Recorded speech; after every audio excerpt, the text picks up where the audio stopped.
All right. So now we're going to talk about Michiganders for money out of politics. You may notice that the acronym or initialism for that is MMOP, and that's why we're saying let's mop up Michigan. So this is a coalition. We talked about Michigan United Action, but we are not doing this alone. Remember, in our theory of change, we said we cannot do this alone. So we have a lot of organizations in our coalition. We've got Voters Not Politicians, Clean Water Action, Detroit Action, Moses Action, us, Michigan United Action, Progress Michigan, Michigan League of Conservation Voters, Climate Cabinet, Michigan Environmental Justice Coalition, and the Hip Hop Caucus. There are a lot of other organizations that are part of this coalition, and it is also growing. So as you can see, we do not have to do this alone. We've got this. And you can also see right on the top is Voters Not Politicians. So Voters Not Politicians is kind of known for one thing, and that is citizen-led ballot initiatives. So these ballot initiatives are something that Michigan is really lucky to have. A lot of states have a hard time getting anything passed through a ballot initiative. But in Michigan, we do it and we win. We legalized marijuana. We got back our reproductive freedom. We expanded voter access. And so I want to show you right here, there are a lot of problems facing American democracy, but these ones are probably the biggest. And voters, not politicians, and as well as coalitions like Promote the Vote, tackled these already through, well, these top two, gerrymandering and voter suppression. So they tackled these to make so voters, not politicians, can decide who we vote for and who can vote and how. But there's still a lot of work to do to get money out of our elections, and that's what we want to talk about today. So, like gerrymandering and voter suppression, big money in politics, it takes away our political power. Our campaign finance regulation system is broken. The FEC, which is the Federal Election Commission, the FEC is dysfunctional. And the U.S. Supreme Court rulings in Buckley versus Vallejo and Citizens United opened the door to behaviors at federal and state levels that rig the system in favor of the wealthy. Now, campaign finance is multi-pronged. Ideally, real reform is going to take some federal actions, but we've been carefully examining what the most impactful state-based reforms would look like, and we created a solid policy to improve lives for Michiganders. Okay, but first I want to set the scene. How do we know that big special interest money has a disproportionate effect on elected officials? Well, voters are commonly reporting that it doesn't even matter who they vote for. It always seems like someone else is pulling the strings. Often, the policies that voters want simply don't become law, or they don't even see the light of day in the Lansing legislative sessions. But no elected official will admit that they're enacting unpopular policies or maintaining unpopular policies because of special interests to help them get elected. They won't admit that. But it's easy to see.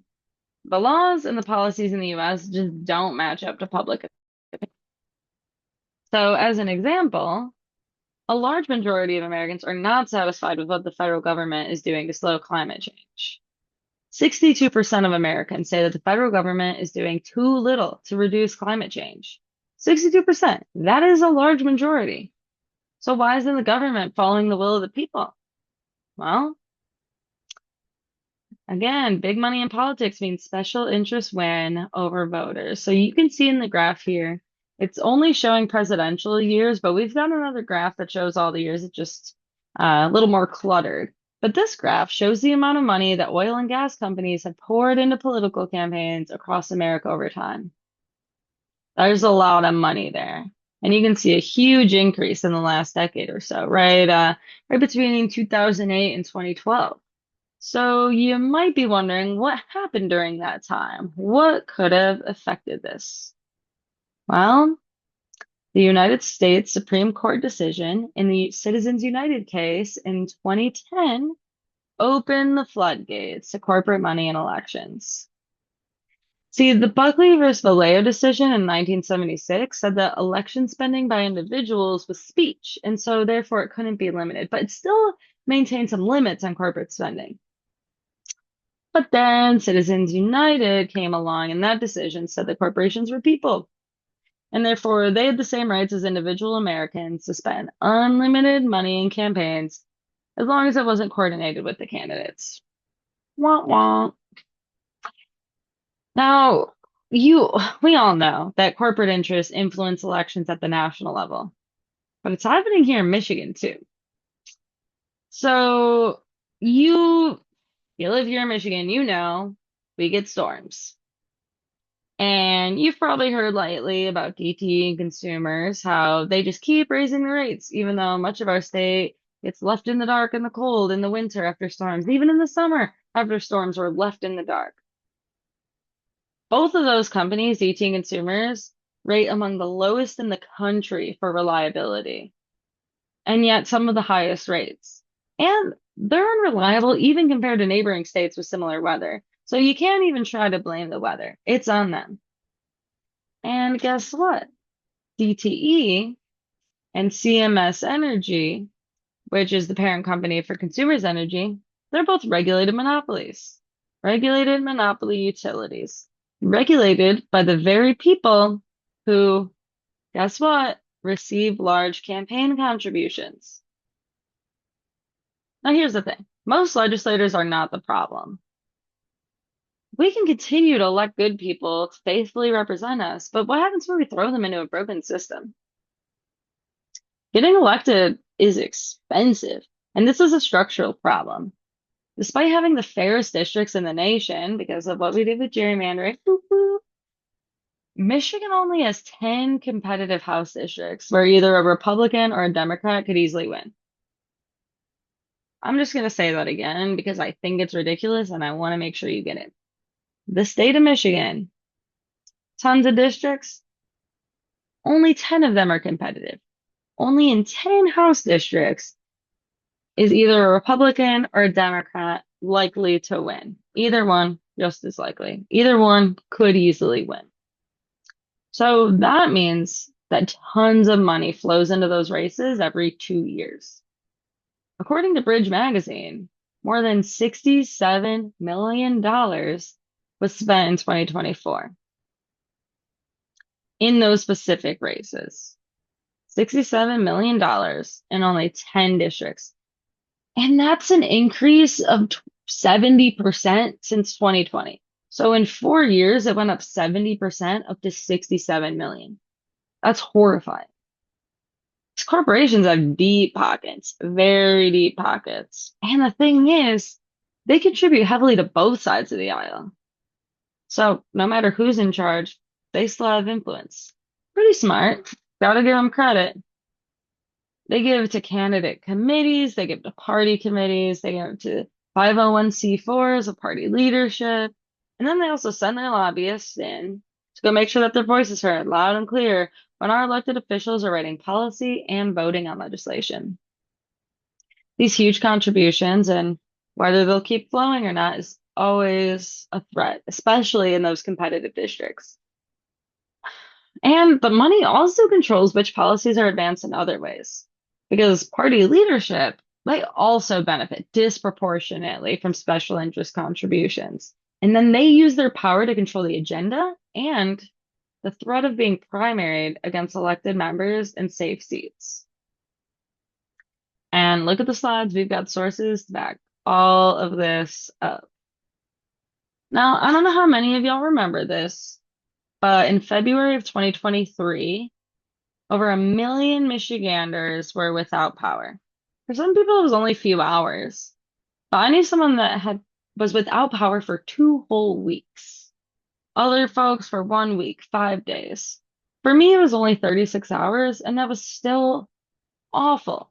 I had a teenager living in my home at the time, and we had just gotten groceries, so there was hundreds of dollars out the window, hundreds of dollars that I didn't have. We were on food stamps at the time.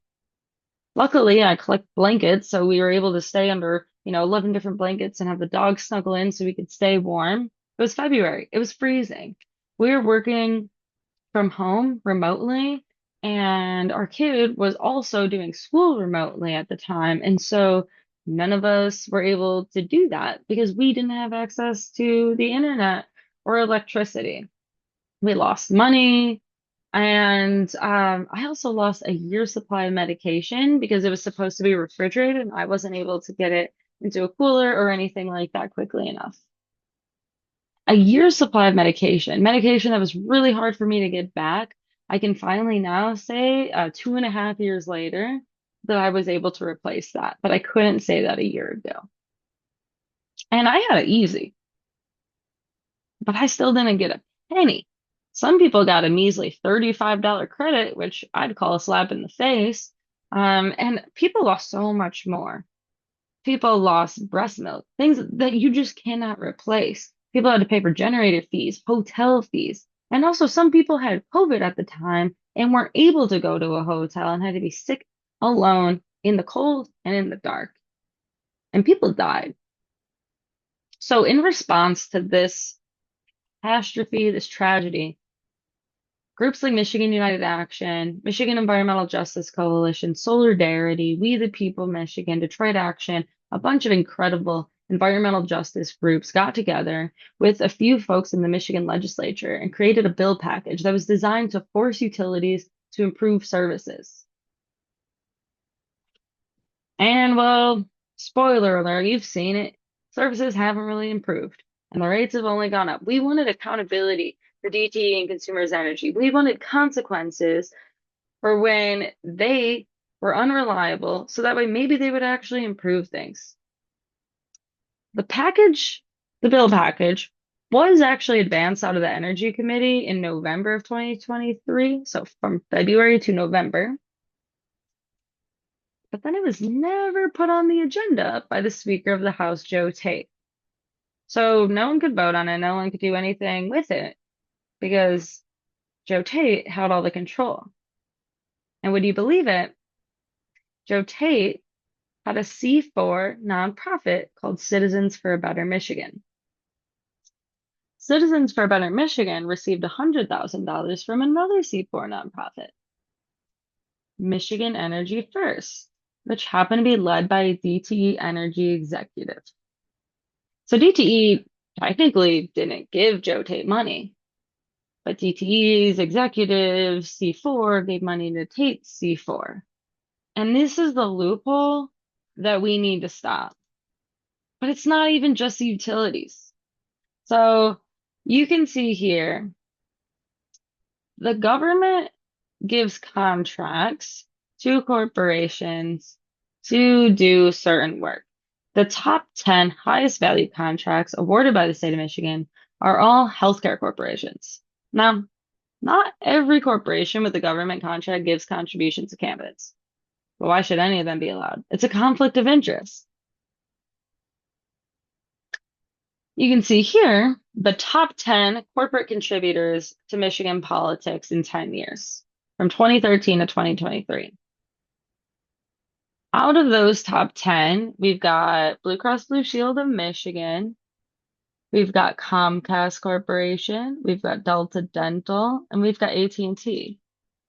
They all have contracts with the state. We also have DTE Energy and CMS Energy. They're regulated monopolies. That was what, 1, 2, 3, 4, 5, 6 out of the top 10 could be impacted by our ballot initiative. So 15 states and the federal government have laws on the books that would restrict those who hold or are seeking a government contract from making campaign contributions. Michigan doesn't yet, and many of the same companies that contribute heavily to Michigan politics also are receiving these huge contracts. So this practice is typically used to increase the likelihood of a lucrative contract for the corporation, but it could also be used to manipulate policy outcomes that would impact the very contractors that are taking advantage of Michigan's abysmal regulation.